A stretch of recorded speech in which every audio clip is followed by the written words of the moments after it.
Good evening and thank you for joining us for KREM 2 News at 5 tonight. I'm Mark Hanrahan. And I'm Whitney Ward. The city of Spokane is asking a judge to declare that I90 Homeless Camp a chronic nuisance property. They're also asking for an abatement to clean up the campsite. The city argues that camp is a financial burden and poses a significant strain due to the alleged crimes and conditions at the camp. KREM 2's Kyle Simchuk is live at the camp tonight with more from the mayor and from camp organizers. Kyle? Well, Mayor Woodward says the city has been incredibly patient, but after months of discussions with WSDOT, they have still not been provided an end date. And with last week's explosion at the camp, which injured 2 people, Woodward says it's time to take the next step. This February, a federal judge said the city and county could not clear the camp unless a Spokane judge declared the property a chronic nuisance and issued a warrant of abatement, which is exactly what the city is now asking for. It's not good for the school that's a block away. It's not good for the neighborhood. It's not good for the businesses. It's not good for the people in that encampment. It's not safe, and we need to have it closed. The complaint says the state has failed to stop the drug and criminal activity that is, quote, robbing the neighborhood of their peace and quiet enjoyment.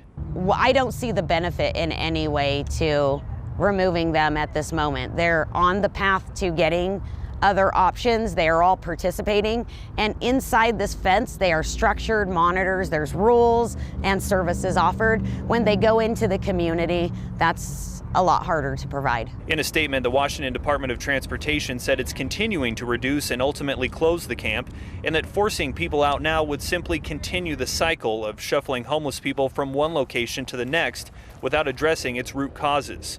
Julie Garcia of Jules Helping Hand says the 60+ people who remain have the most needs. These folks, we have data, we've collected needs assessments on everybody here, and we can show and prove that these folks don't fit into any of the solutions that we currently have. Well, we have a navigation center that can address all of those needs with wraparound services for all of those things that you just mentioned. So we have a place for them, and leaving them where they are, it's not working out. So this Thursday, WSDOT's expected to go before a judge and defend themselves and explain why this abatement order should not be considered.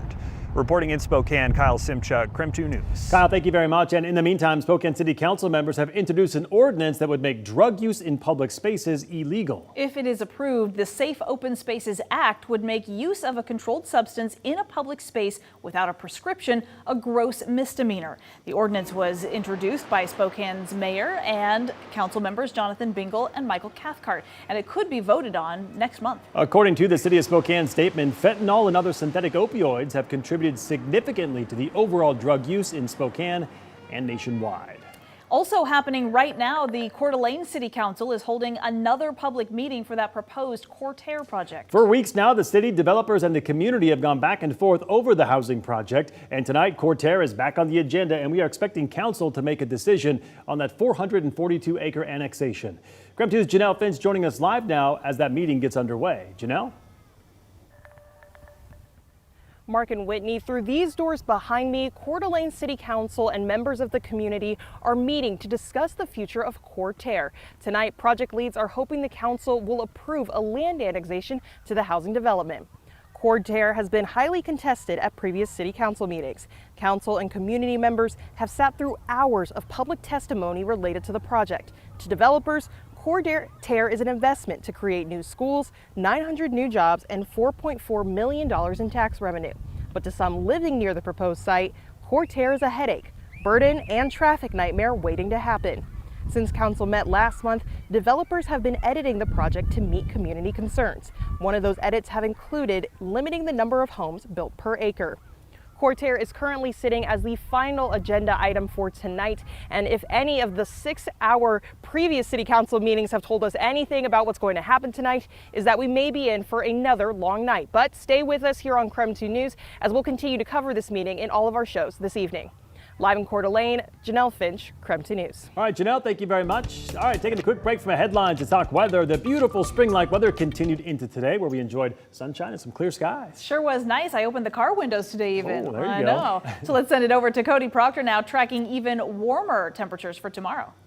Yeah, that's right, Mark and Whitney. And let me just say, last week at one point when it warmed up, I actually turned on the air conditioner in my car, so do with that with what you will. But our current temperatures right now at 55 degrees at the Spokane airport. That's above our normal temperature for this time of year. You can see some of that sunshine over Lake Coeur d'Alene. And as we take a look at our current temperatures around the region, we're mostly in those 50s right now. 59 degrees for Moses Lake. Mid-50s for both Coeur d'Alene and for Sandpoint right now. And across the region, lots of clear skies for us. It's been beautiful. Looks like at one point we did see pickups. Looks like some precipitation around Pomeroy, just north of Walla Walla. Next few hours as we head into tomorrow morning, we're looking to stay clear, calm conditions. Temperatures tomorrow morning, though, keep in mind it is spring, so it's still chilly morning. So you're still going to need to have that jacket tomorrow morning. Could see temperatures down into the low 30s. But as we take a look at our 3-day forecast, you can see that things start to change a bit. Not quite for tomorrow. We're actually looking at temperatures to be about 56 degrees for our high tomorrow. Mostly sunny, mild conditions. But a change in our weather pattern looks to bring us some chances for some precipitation. Might be in the form of some showers on Thursday. Might be more of the form of some snow showers on Friday. Both days could bring us some breezy conditions as well. So we're not quite done with this type of March Madness just yet. All right, sounds good. Thank you very much. All right, stop what you're doing. Spokane police need your help finding a missing man. 64-year-old Miguel Garcia was last seen yesterday afternoon around North Havana. Garcia was last seen in a silver 2011 Jeep Patriot. Police also say that he's grown a full goatee since this picture was taken. So if you have seen Miguel or you have any information about where to find him, you're asked to please call Crime Check. That number is right there at the bottom of your screen.